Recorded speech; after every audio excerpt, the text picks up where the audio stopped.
더 이상 원수거리를 누리지 못하는 슬퍼합니다. 할렐루야. 난 주 보혈 아래 있네. 그 피로 내 죄 사했네.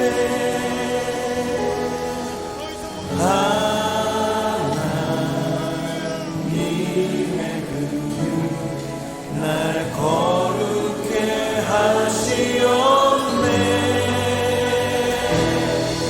난 주 보혈 아래 있네. 난 원수의 어떠한 공격에도 더 이상 넘어지지 않네. 난 주 보혈 아래 있네. 더 이상 넘어지지 않네. 더 이상 넘어지지 않네. 난 주 보혈 아래 있네. 예, 주님, 맞습니다. 주님 우리를 정복해주습니다. 주의 그 거룩한 보혈로 우리를 덮으셔서 우리 하나님의 걱정을 못하는 주를 찬양합니다. 예, 주님. 예, 주님.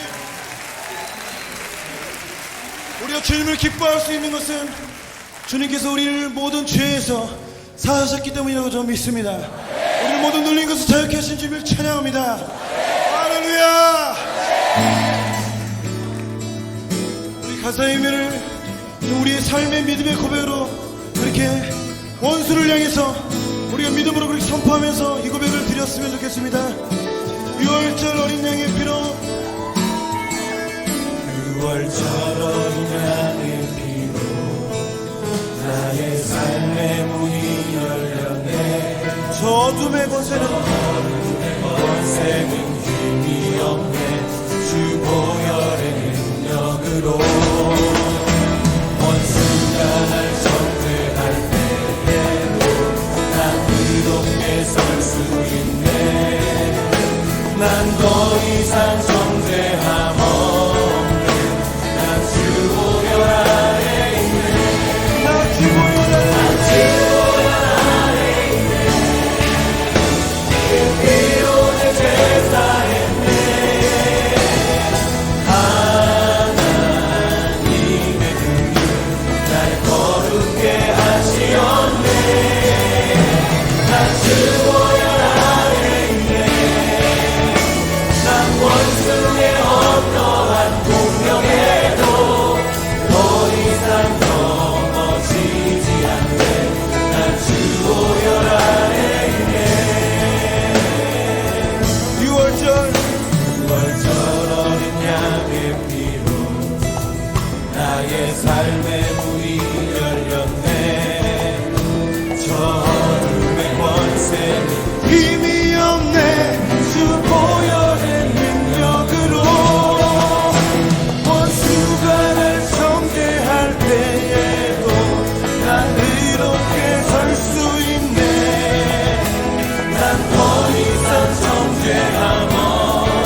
더 이상 원수거리를 견디지 못하고 슬퍼합니다.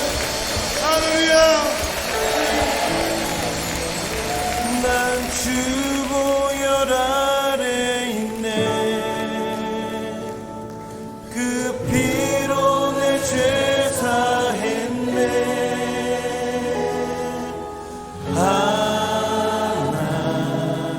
하나님의 긍휼 날 거룩해 하시었네. 난 주보혈 아래 있네.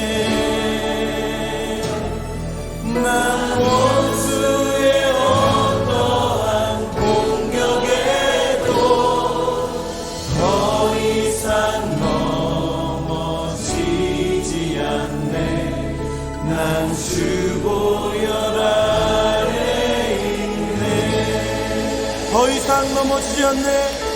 더 이상 넘어지지 않네. 난 주보혈 아래 있네. 네, 주님, 맞습니다. 주님 우리를 정복해주십니다. 주의 그 거룩한 보혈로 우리를 덮으셔서 우리 하나님의 걱정 못하는 손을 주를 찬양합니다. 네, 주님.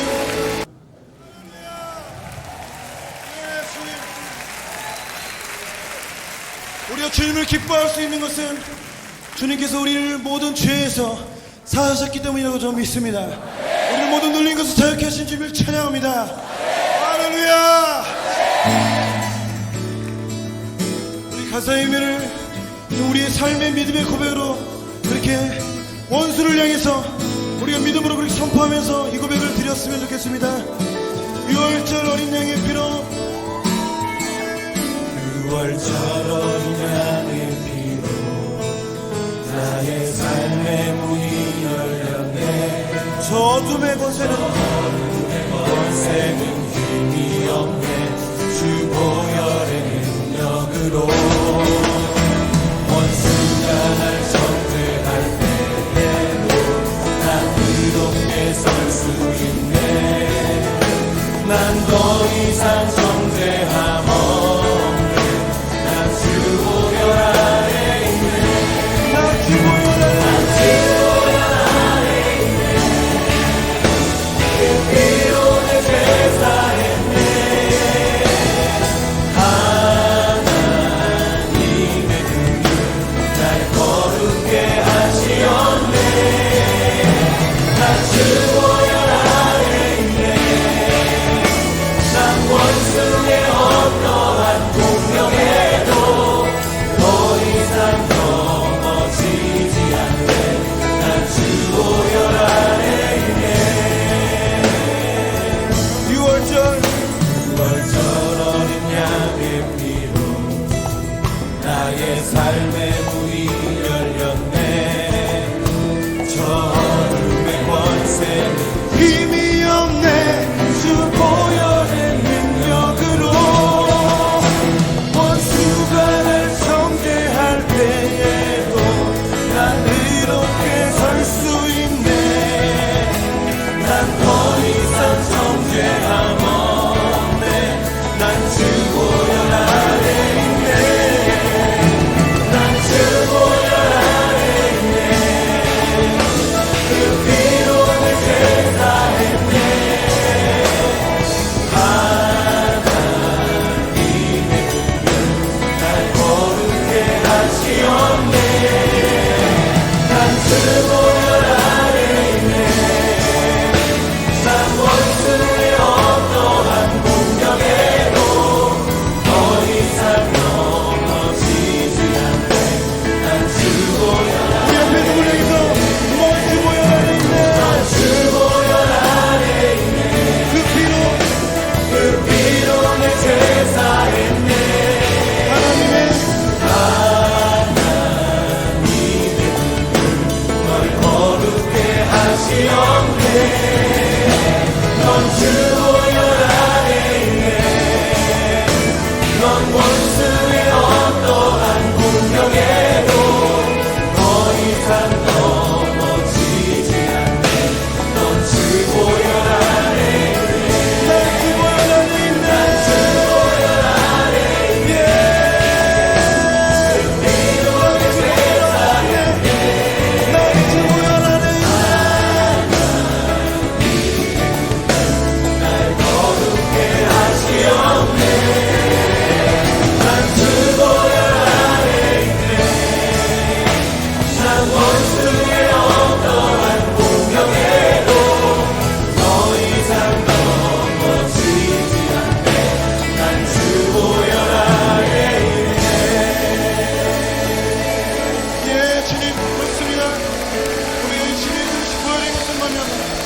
우리 모두 죄인으로 사함을 받는 줄 축복합니다. 더 이상 원수거리를 경험하지 못할 줄 축복합니다. 할렐루야. 난 주 보혈 아래 있네. 그 피로 내 죄 사했네.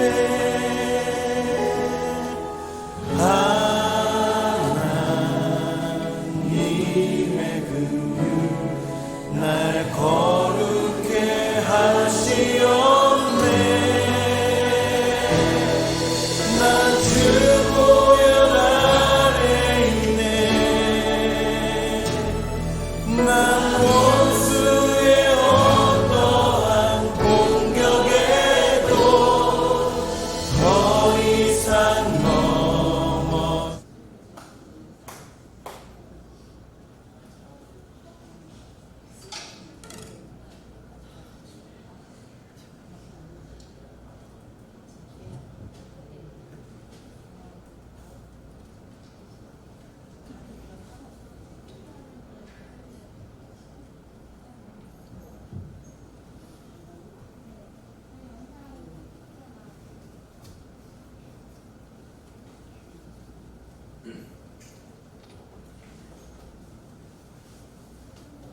할렐루야.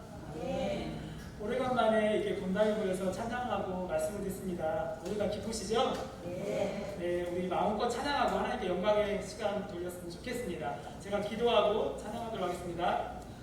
우리도 하나님께로부터 난 자마다 세상을 이기느니라.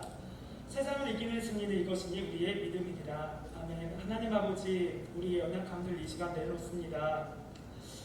또한 세상 염려, 근심도 내놓습니다. 주님 이곳을 함께하여 주시고 더 큰 믿음을 허락하여 주시옵소서. 예수님의 이름으로 감사하며 기도드립니다. 아멘. 제 목소리 잘 들리세요? 네. 아, 그렇군요.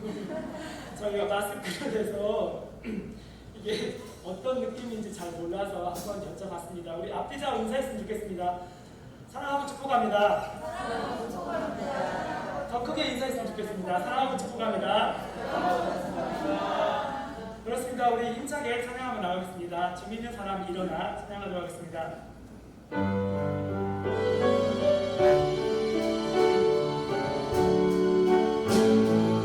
주 믿는 사람 주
하겠습니다.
이 시간 우리 다시 한번 찬양하기를 원합니다.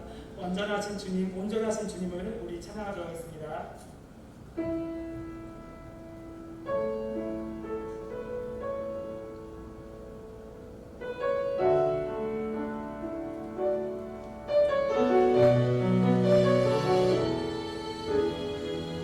주가 보이신 생명의 길, 보이신 생명의 길, 나 주님과 함께 사랑하게 되리라. 주님 앞에 나가리 의로움이 되신 주 이름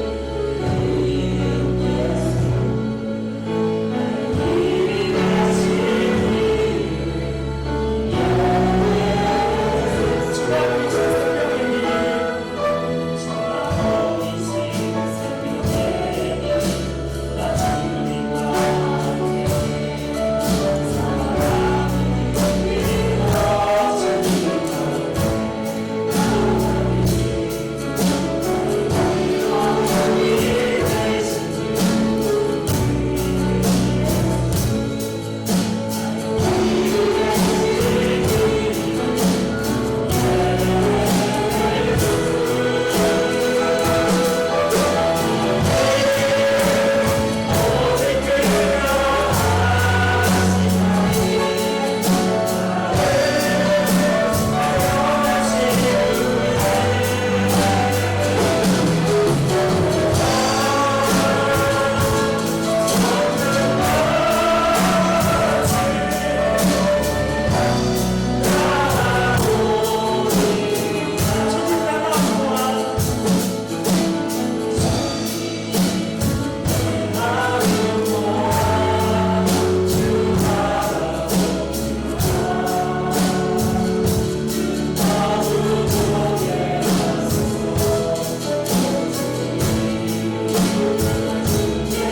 다 같이 사도신경하심으로 수요예배를 하나님 앞에 올려드리겠습니다. 나는 전능하신 아버지 하나님 천지의 창조주를 믿습니다. 나는 그의 유일하신 아들 우리 주 예수 그리스도를 믿습니다. 그는 성령으로 잉태되어 동정녀 마리아에게서 나시고 본디오 빌라도에게 고난을 받아 십자가에 못 박혀 죽으시고 장사된 지 사흘 만에 죽은 자 가운데서 다시 살아나셨으며 하늘에 오르시어 전능하신 아버지 하나님 우편에 앉아 계시다가 거기로부터 살아있는 자와 죽은 자를 심판하러 오십니다. 나는 성령을 믿으며 거룩한 공교회와 성도의 교제와 죄를 용서받는 것과 몸의 부활과 영생을 믿습니다. 아멘. 오늘 우리에게 허락하신 하나님의 말씀은 야고보서 1장 12절로 15절까지의 말씀입니다. 신약성경 야고보서 제가 가진 성경 371면입니다. 1장 12절로 15절의 말씀 이 4절을 함께 합독하도록 하겠습니다. 12절입니다. 시험을 참는 자는 복이 있나니 이는 시련을 견디어낸 자가 주께서 자기를 사랑하는 자들에게 약속하신 생명의 멸류관을 얻을 것이기 때문이라. 사람이 시험을 받을 때에 내가 하나님께 시험을 받는다 하지 말지니 하나님은 악에게 시험을 받지도 아니하시고 친히 아무도 시험하지 아니하시느니라. 오직 각 사람이 시험을 받는 것은 자기 욕심에 끌려 미혹됨이니 욕심이 잉태한즉 죄를 낳고 죄가 장성한즉 사망을 낳느니라. 아멘. 할렐루야. 아멘. 다시금 우리 현장에서 예배드릴 수 있도록 허락하신 우리 하나님께 영광의 박수 올려드립니다. 감사합니다.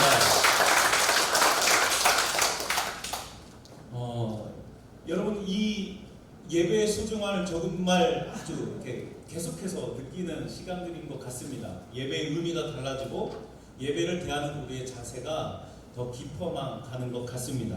이 소중한 한 시간 한 시간들이 우리의 삶에 정말 은혜가 되시기를 축복합니다. 욕심을 이기는 힘은 그리스도의 나누는 사랑을 통해서 이 욕심을 이길 수 있습니다.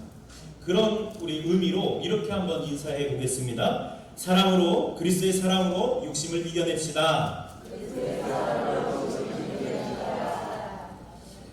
야고보서의 이 저자 야고보는 예수님의 누구죠? 예수님의 동생입니다.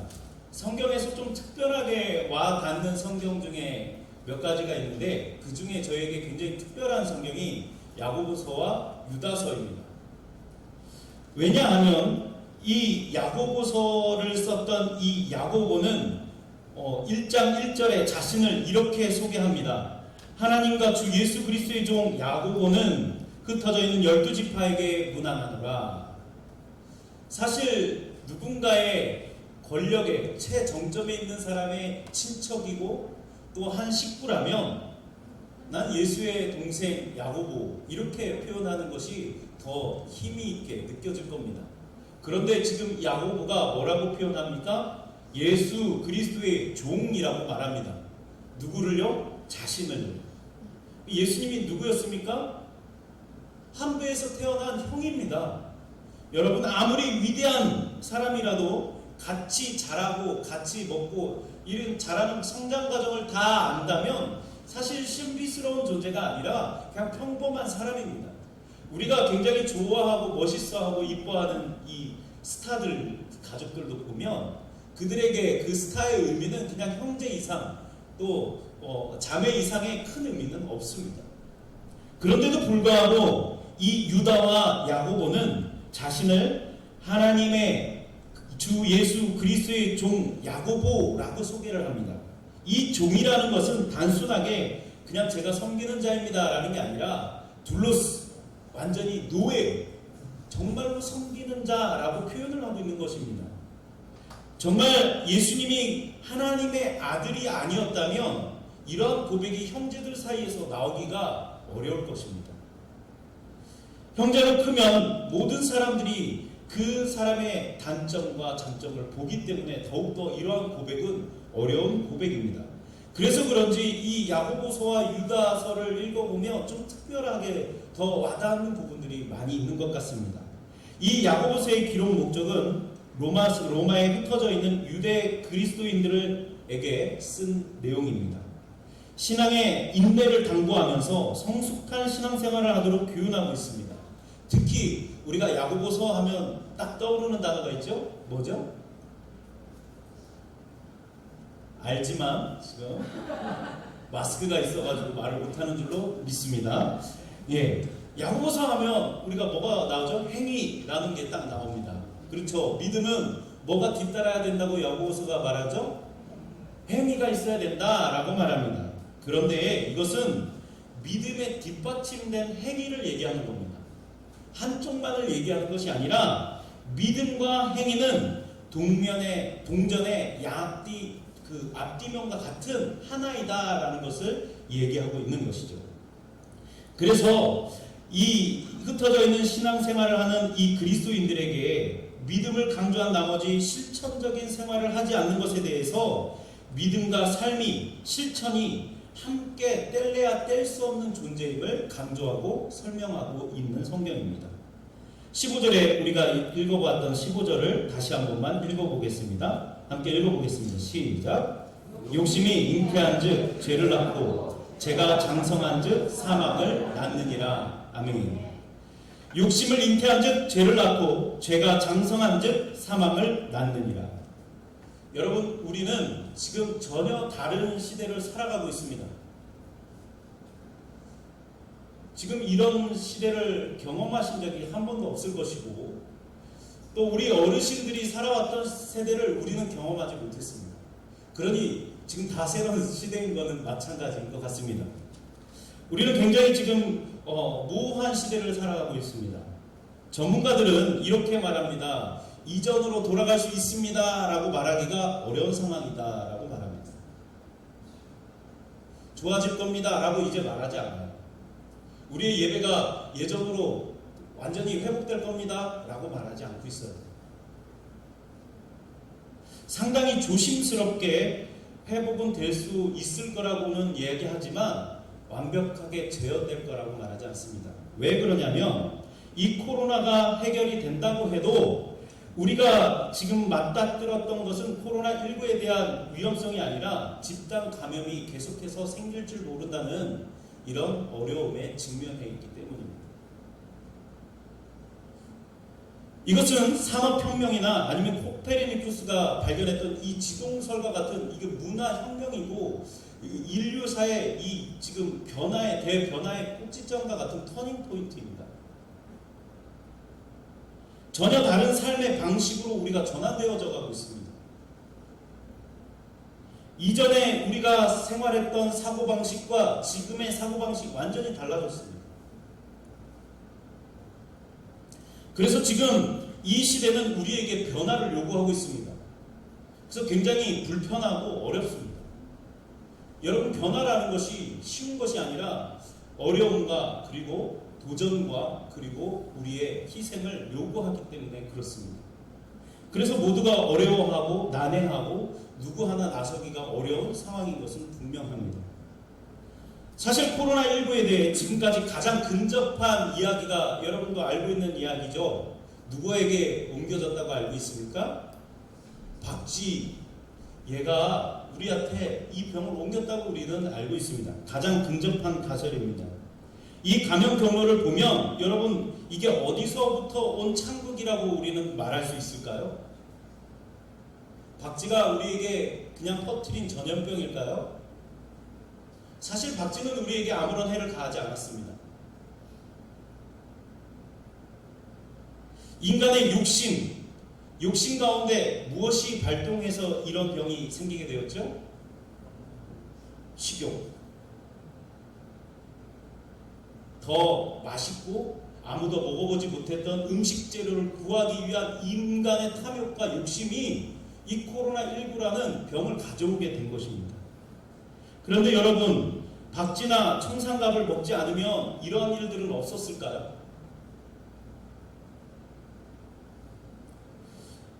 어떤 사람들은 이렇게 말합니다. 그냥 살다 보니까 그걸 먹었더니 우연히 그 병이 걸렸다. 굉장히 무책임한 대답입니다. 우연을 가장한 어쩌다 보니 이렇게 되었다고 말하는 것은 진화론자들이 얘기하는 겁니다. 어쩌다 보니까 이렇게 진화되었다고 말하는 것과 똑같은 이야기죠. 제레미 리프킨이 쓴 공감의 시대라는 책에 보면 1990년대까지 이 지구상에 사람이 사는 영역은 지구의 약 14% 정도 살고 있었대요. 그러니까 지구가 100이라고 치면 인간이 사는 공간이 몇 프로라고요? 14%가 1990년대까지 인간이 차지하고 살았던 지구의 모습이었습니다. 그런데 그러면 나머지 86%는 누가 차지한 거죠? 동식물들이 차지했던, 자연들이 차지했던 그런 영역이었던 거죠. 그리고 2000년대가 되어서 다시 조사를 해보니까 사람이 지구를 사용하고 있는 이 퍼센테이지가 77%로 높아졌어요. 10년 만에 사람이 살고 있는 영역이 아주 막강하게 늘어난 거죠. 10년 동안 인간의 욕심이 이거 멈출 줄 모르고 계속해서 영역을 넓혀가는 거죠. 사실 우리에게 보면 그런 면들이 우리에게도 있습니다. 많은 사람들이 무엇 때문에 사냐라고 말하냐면 여러 가지 이유들이 붙지만 농담으로 청년들 사이에서 이런 농담이 있어요. 화장실 개수 늘리려고 산다. 화장실 하나 있는 집에 사는 사람은 몇 개 있는 집을 원합니까? 2개 있는 집을 원합니다. 또 열심히 또 살다가 또 몇 개 있는 집으로 가길 원하죠? 3개 있는 집으로 가길 원합니다. 인간의 욕구가 이런 영역들을 확대해 가려는 욕구가 굉장히 크다는 거죠. 그래서 77%라는 이런 비중을 차지하게 되었는데 그런 동식물들이 몇 프로를 차지하게 됩니까? 23%밖에 차지하지 못한다고 합니다. 그러면 80%를 육박했던 이 동식물들에게 붙어서 살았던 바이러스와 박테리아가 어떻게 되었을까요? 이들에게는 생존의 문제입니다. 자신들이 숙주로 삼았던 이 동식물들에게 붙어 살았던 이 박테리아와 그리고 이 바이러스가 붙어서 살 숙주가 없어진 거예요. 그럼 자연스럽게 어디로 이게 흘러가게 될까요? 지금 77%를 차지하고 있는 인간들에게 숙주화되어서 살아가게 되었다는 것이죠. 그러면 지금 살아가고 있는 이런 문제들, 자연의 현상들은 어쩌면 굉장히 당연한 순리입니다. 우리가 초래했던 이야기들이죠. 여러분, 이것은 오늘 처음 듣는 이야기가 아닐 것입니다. 어떤 사람이 나와도, 어떤 전문가가 나와도 지금 이러한 이야기들을 계속해서 했었을 것입니다. 인간의 욕심과 탐욕에 멈추지 못한 결과가 오늘 우리가 살아가는 지금 이러한 어려움을 만들어냈습니다. 이것은 하나님의 심판이 아니라 인간의 욕심에서 시작된 당연한 결과입니다. 누구나 경고하고 미래를 예측하면서 이거 멈춰야 된다, 지구의 온도를 낮춰야 된다, 누구나 얘기했습니다. 그런데 아무도 참여하지 않습니다. 슬픈 현실이죠.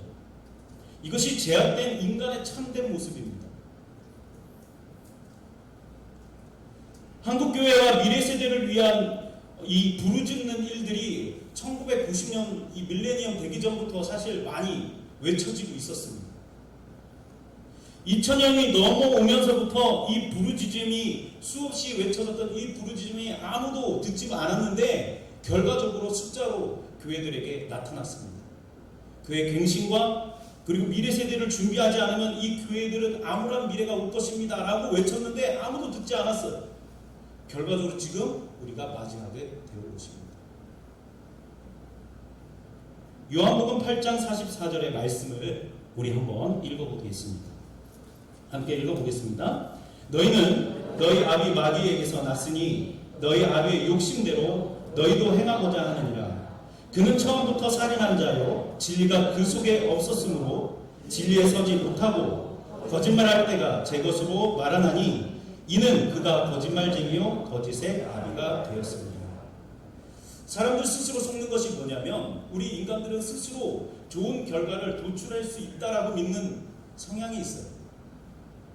2차 세계대전 이전에 어떤 일들이 있었냐면 사람들은 이 기술이, 과학이 인간의 미래를 희망과 그리고 평안으로 가져다 줄 것이다 라고 생각했는데 그 결과가 어떻게 되었습니까? 2차 세계대전이라는 전쟁이 발발하게 되었습니다. 사람은 스스로 선한 생각을 돌출할 수 있다고 생각하는데 그것은 아주 극심한 인간의 오만과 교만입니다.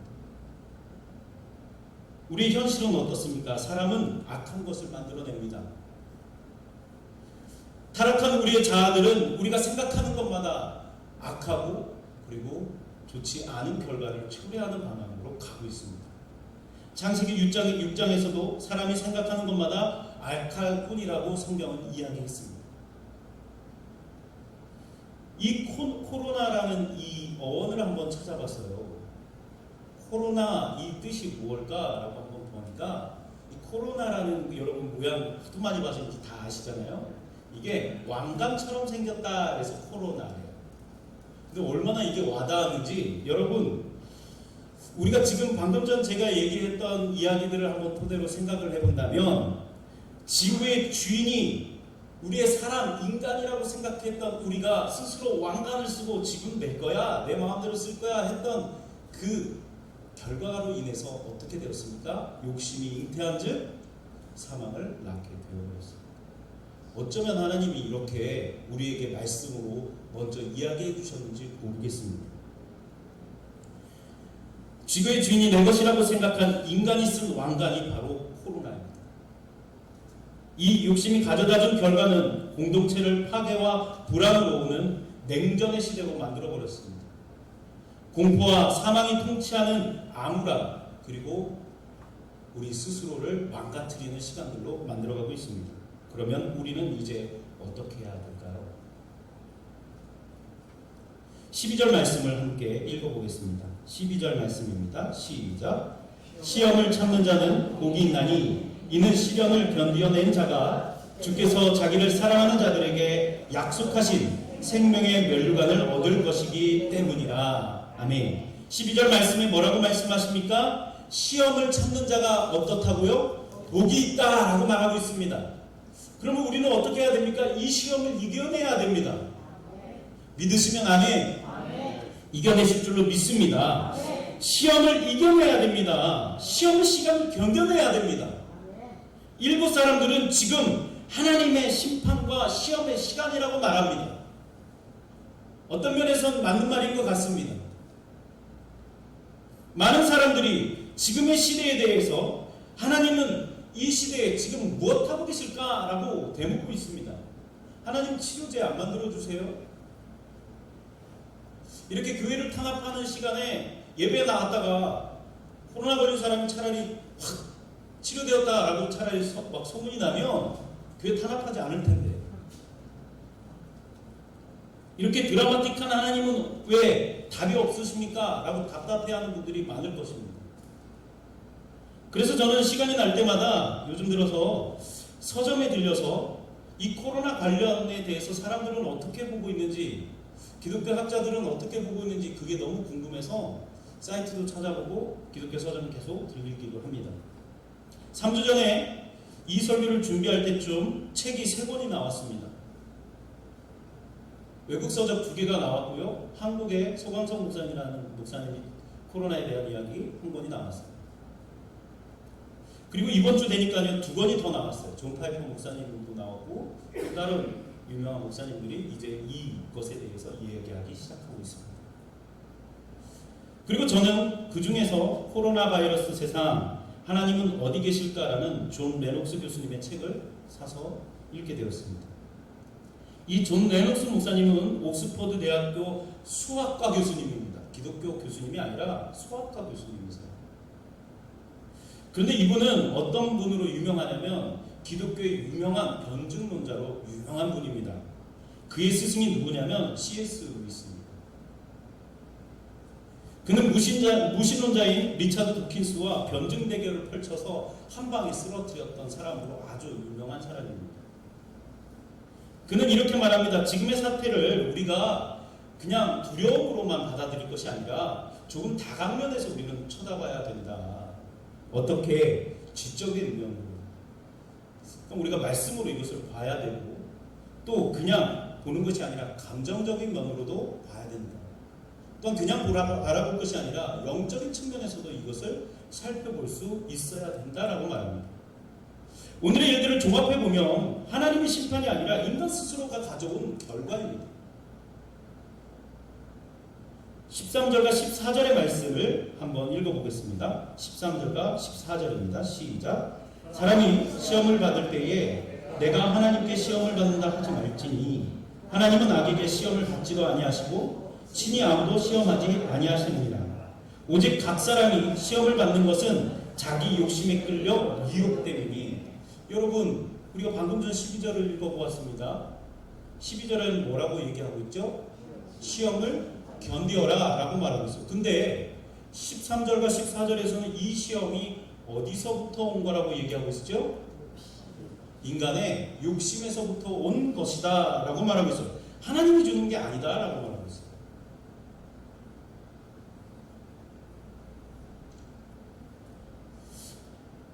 그러면 13절과 14절에 하나님은 시험하지 아니하는 것이라고 말합니다. 각 사람이 시험을 받는 것은 무엇 때문이라는 거죠?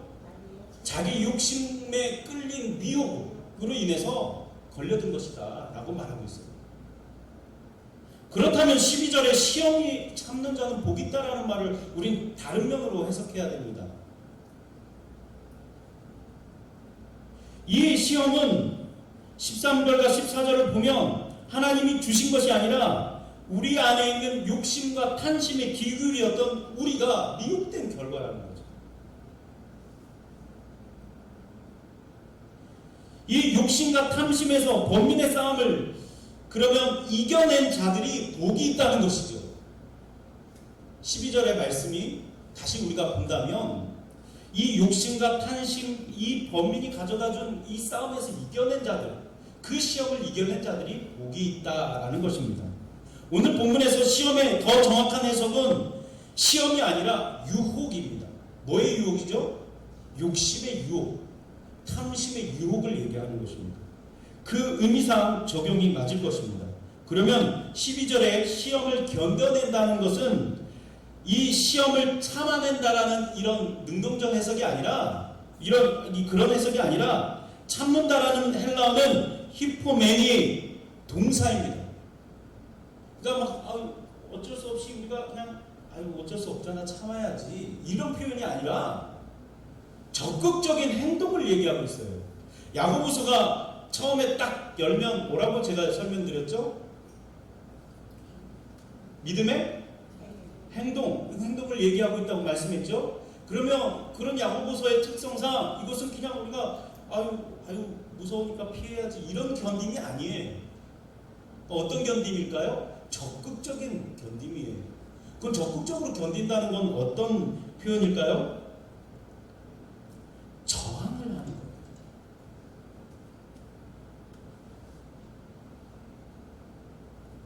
그러니까 이것이 참는다라는 것이 동사로 해석하면 저항한다는 거예요. 움직이는 거예요. 적극적으로 막아낸다는 거예요. 뭐를요? 우리 안에 들어오는 욕심과 탐심에서 생겨왔던 생각들의 고리를 적극적으로 막아낸다는 거예요. 그런 자가 어떻게 된다고 이야기합니까? 그런 자가 어떻게 된다고요? 이 유혹을 저항하는 자, 유혹을 적극적으로 저항하는 자는 어떻게 돼야 된다고요? 그런 자는 하나님께서 사랑하는 자다라고 말하고 있습니다. 오늘 정말 재밌는 것은 새벽에 레위기를 읽으면서 먹지 말라라는 것 중에 왜 박쥐가 나왔는지 깜짝 놀랐어요. 먹지 말라 했는데 우리의 욕심 먹어보고 싶은 거예요. 저 맛은 어떨지 궁금한 거예요. 이것이 지면 유혹에 넘어가게 되는 거죠. 말씀을 대할 때 마찬가지입니다. 하나님의 말씀을 우리가 기억하고 이것을 지켜가야 하는데 내 생각이나 하고 싶은 어떤 마음에 지게 되면 어떻게 되죠? 말씀대로 살아갈 수 없게 되죠. 그럼 이때 어떻게 해야 됩니까? 적극적으로 이 유혹의 생각들을 막아내야 되는 거예요. 그냥 받아들이는 게 아니라 이 생각의 뿌리를 빼버려야 되는 거예요. 이게 어떤 상태입니까? 바로 12절에서 말하는 시험을 견뎌낸 자, 적극적으로 유혹을 저항하는 자, 그런 자가 어떤 자라고 말합니까? 12절에 보니까 그런 자가 하나님께서 사랑하는 자다라고 말하고 있습니다. 그런 자가 하나님께서 사랑하는 자다. 그런 자에게 하나님은 무엇을 주신다고 말합니까? 생명의 면류관을 주신다라고 말하고 있습니다. 그들은 자기를 사랑하는 자, 그러니까 이 유혹을 저항하는 자, 그런 자가 하나님께서 사랑하는 자가 되어지고 이 유혹을 적극적으로 저항하는 자가 하나님께서 면류관을 주시는 자가 된다는 이야기입니다. 중요한 것은 코로나가 아니라 생명을 이기신, 사망을 이기신 하나님을 집중해야 된다는 사실입니다. 우리에게 생명의 면류관을 주시는 하나님을 기억해야 됩니다. 우리를 죽일 수 없는 하나님의 놀라우신 생명의 권능을 우리가 집중해야지 우리의 생명을 앗아가는 코로나 이거에 집중해서는 안 됩니다. 우린 죽일 수 있을지 모르지만 영혼을 거둘 수 없습니다. 우리의 영혼을 거둘 수 있는 분은 누구이십니까? 하나님뿐이십니다. 그러니 우리가 무엇을 바라봐야 됩니까? 생명의 면류관을 바라봐야 됩니다. 사망의 권세는 우리를 죽일 수 있을지 모르지만 우리를 영원히 죽일 수는 없습니다. 그러나 하나님의 능력은 사망을 깨뜨리고 생명을 주시고 그리고 우리에게 생명을 주시기 위해 십자가를 주신 하나님의 놀라우신 사랑의 능력입니다. 믿으시길 바랍니다. 할렐루야. 그렇습니다. 그럼 우리가 무엇을 향해서 나가야 됩니까? 욕심과 탐욕에 기울이는 것이 아니라 우리를 사랑하시는 하나님의 생명의 면류관에 집중해야 됩니다. 그렇습니다. 그러니 우리가 관심 가져야 할 이 코로나는 질병 이것입니까? 아닙니다. 우리를 유혹하는 욕심의 소리들에 우리가 집중해야 될까요? 아닙니다. 우리가 바라볼 것은 생명의 면류관입니다.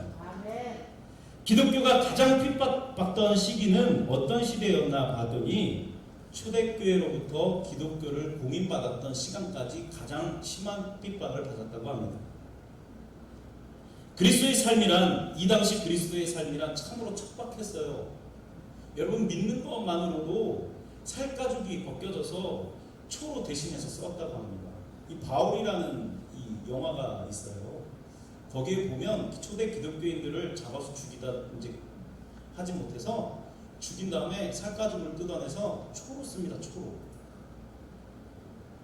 이런 상황에서 신앙을 지켰다는 거예요. 이걸 지키기 위해서 여러분 어떻게 했습니까?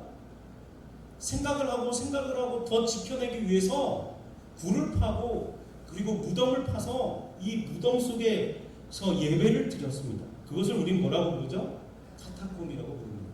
저는 가보진 못했지만 이 카타콤의 크기가 굉장히 크다고 말합니다. 이탈리아부터 터키에 이르기까지 굉장히 수많은 카타콤이 있다고 들었습니다.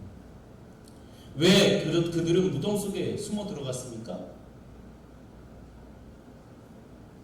죽음이 두려워서가 아니라 신앙을 지키기 위해서였어요. 기독교인의 삶을 살기 위해서 그들의 생존 전략을 낸 것이 바로 카타콤이었어요. 그만큼 그들에겐 무엇이 중요했습니까? 신앙이 중요했고 믿음이 중요했기 때문입니다. 그 신앙을 지키기 위해서 수많은 기독교인들이 죽었습니다. 그리고 몇 되지 않은 이들이 그 당시의 시대를 변화시켜버렸어요. 채 몇 프로 되지 않는 기독교인들이 로마의 기독교를 공인받았어요.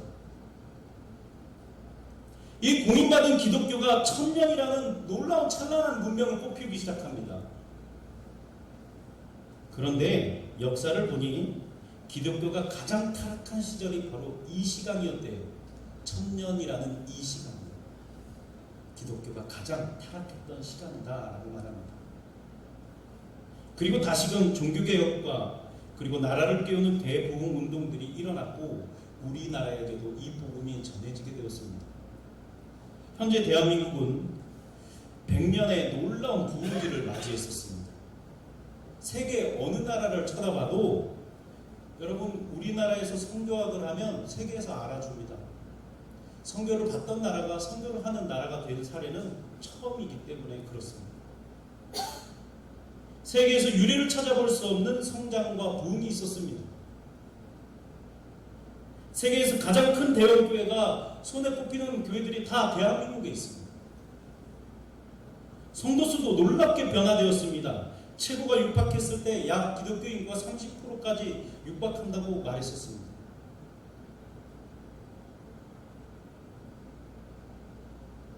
어쩜 역사는 그대로 반복되는지 모르겠습니다. 그러나 지금의 기독교는 그 빛을 잃어가고 공개적인 탄압을 받고 있고 세상의 손가락질과 질타를 받고 있습니다. 코로나가 가져다준 세상을 다시 한번 돌아보시기 바랍니다. 어쩌면 우리에게 주어주신 하나님의 마지막 기회와 같이 우리 스스로를 돌아볼 수 있는 시간인 것 같습니다. 기독교의 위치와 역할이 얼마나 미묘했었는지 100년 동안 이 부흥의 시대에 기독교가 일구었던 역사는 얼마나 암울했었는지 형식에 갇혀져서 내실 없는 기독교와 거품뿐인 여러 가지 병폐들이 생겨났습니다. 많은 예배들이 질비하게 많아졌지만 진심으로 하나님을 찾는 예배자들이 손에 꼽힐 만큼 적어졌습니다. 어쩌면 이사야의 말씀과 이렇게 맞아떨어지는지 모르겠습니다. 이제는 우리가 진정으로 하나님을 찾기 위해서 무엇을 해야 됩니까? 우리의 욕심을 저항해야 합니다. 이 시험에서 우리가 적극적으로 저항하고 하나님의 생명의 면류관에 집중하는 시간들이 되어야 됩니다. 그렇습니다. 우리는 이제 진정으로 하나님을 찾기 위해서 세상의 유혹을 적극적으로 반응하고 우리가 반대하고 저항하는 그런 하나님이 사랑하는 자들이 되시길 축복합니다. 우리는 생명의 면류관을 위해 하나님의 사랑을 받는 자들이 되기 위해 우리의 영혼을 깨우고 우리 주변에 잠자는 영혼들을 깨워서 하나님 앞에 나아가야 될 때입니다. 어둠 속을 밝히는 여러분, 어둠이 짙었을 때 동방 박사가 예수 그리스도의 별을 보았어요. 바로 지금이 그런 어둠의 시간입니다. 그러면 우리는 교회들은 뭘 해야 될까요? 빛이 있음을 세상 가운데 얘기해야 됩니다. 말씀이 빛이고 교회가 생명이고 교회가 진리이고 생명의 면류관이 우리 안에 있음을 보여줘야 됩니다. 위기가 기회가 된다고 누구나 말합니다. 그런데 여러분, 이 기회는 누구한테 오는지 아십니까? 준비된 자에게 오는 겁니다. 누구나 이런 말 하죠. 위기는 기회다. 그건 다 말할 수 있어요. 그러나 그 기회를 잡기 위해서는 준비가 되어야 됩니다. 우리가 오늘 이러한 세상 가운데 살아가는 우리에게 우리의 욕심의 소리, 우리를 끝까지 추락하게 만드는 사망으로 이끄는 이 욕심의 유혹들을 이겨내고 하나님의 면류관과 생명을 지켜내는 우리 푸르니만 교회가 되시기를 간절히 소원합니다. 기도하겠습니다. 우리 찬양하시고 기도하며 나가겠습니다. 주님 내 마음과 함께 찬양합니다.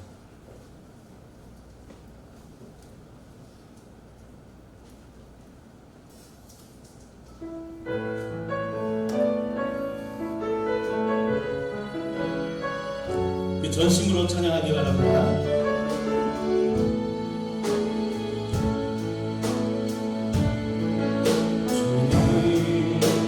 주님 내 마음 모아 주 바라봅니다.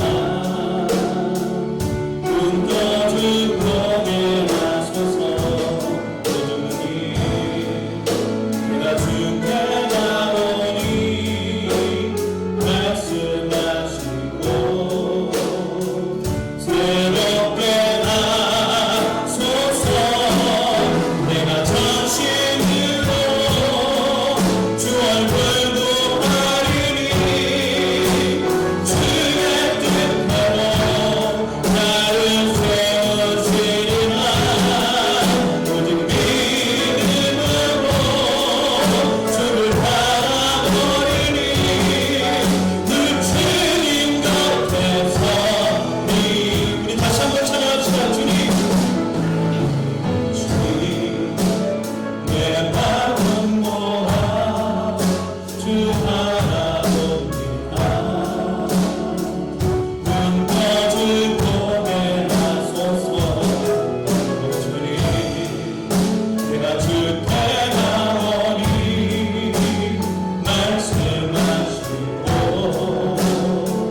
늘 주님 곁에 서리라. 하나님 전심으로 구합니다. 우리의 생명이 주님께 있습니다. 하나님 두려움과 세상의 많은 어지러운 소리들에 귀 기울일 것이 아니라 생명의 면류관을 바라보며 허락하여 주시옵소서. 하나님 모두가 처음 맞는 시간이라 아버지 어리둥절하고 무엇부터 해야 할지 하나님 잘 모르겠습니다. 하나님 우리가 말씀을 의지해서 나아갈 터에 아버지 하나님께서 우리를 인도하여 주시고 하나님께서 우리를 하나님의 온전하신 영전으로 인도하시는 귀한 안내자 되어 주시옵소서. 성령 하나님 우리 가운데 연약한 육신이 있습니다. 삶의 아버지 질고가 무거운 자들이 있습니다. 하나님 그 모든 무게를 낮춰주시고 아버지 하나님께서 함께 멍에를 짊어지고 가는 것을 믿고 신뢰하는 저희들 될 수 있게 허락하여 주시옵소서. 현장에 나올 수 없어서 영상으로 예배드리는 가정들이 있습니다. 하나님 그곳이 어디가 되었던지 하나님 축복하여 주시고 하나님의 놀라우신 생명이 그들의 생명의 면류관으로 인도할 수 있게 허락하여 주시옵소서. 돌아가는 발걸음 속에서도 우리가 두려워할 것이 아니오 오직 하나님께서 우리와 함께 허락하시고 우리의 승리자 되신 주님을 우리 마음속 깊이 새기면서 나아갈 수 있게 허락하여 주시옵소서. 하나님 우리가 육심의 소리에 귀 기울이지 않길 원합니다. 이 모든 육심의 뿌리들이 예수 그리스도 이름으로 떠나갈지어다. 아버지 하나님 그리스도의 교회가 하나님 빛이 되어서 이 모든 어두움을 승리로 만들게 허락하여 주시옵소서. 살아계신 우리 주 예수 그리스도의 이름으로 기도드리옵나이다. 아멘. 하늘에 계신 우리 아버지 이름을 거룩하게 하시며 아버지의 나라가 오게 하시며 아버지의 뜻이 하늘에서와 같이 땅에서도 이루어지게 하소서. 오늘 우리에게 일용할 양식을 주시고 우리가 우리에게 잘못한 사람을 용서하여 준 것 같이 우리의 죄를 용서하여 주시고 우리를 시험에 빠지지 않게 하시고 악에서 구하소서. 나라와 권능과 영광이 영원히 아버지의 것입니다. 아멘.